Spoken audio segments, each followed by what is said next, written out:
You have to admit that the idea was sound. A brand new Spider-Man game with no movie ties or pesky continuity issues, free to tell an original story set in the Spideyverse with original, acrobatic gameplay.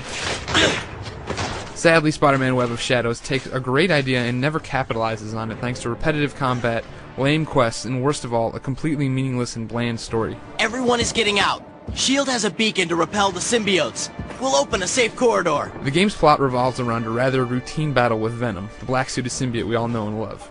A chunk of his suit leaps onto Spider-Man, giving him access to his own black suit, complete with a new set of abilities. This also leads to the game's thrust, making moral choices as good Spidey or bad Spidey.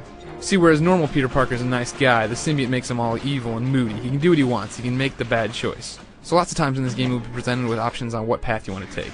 For example, when Wolverine gets infected with a symbiote, he comes up to you, you have to fight him, and after you beat him, you're given two choices. Make the good choice and be good Spider-Man, and Wolverine stabs himself to get rid of the symbiote.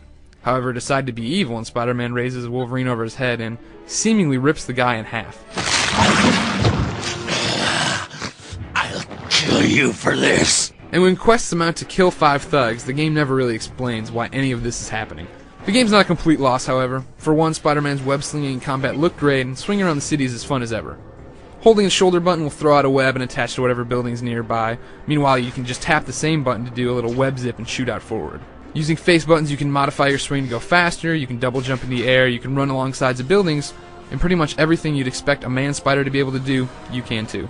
The combo system's visually appealing too, with lots of linkable special moves that can chain forever thanks to the new Spider-Sense lock-on system. So why isn't this game awesome? Well, for all its bells and whistles, the combat system is pretty much just button mashing. When I needed to steamroll enemies, it was just face button after face button until the job was finished. Whether it was a crazy black tendril or just some punches to the head, I mean, it got the job done and I never really cared what move I was doing. Also, Web of Shadows is pretty repetitive. Actually, it's infuriatingly repetitive.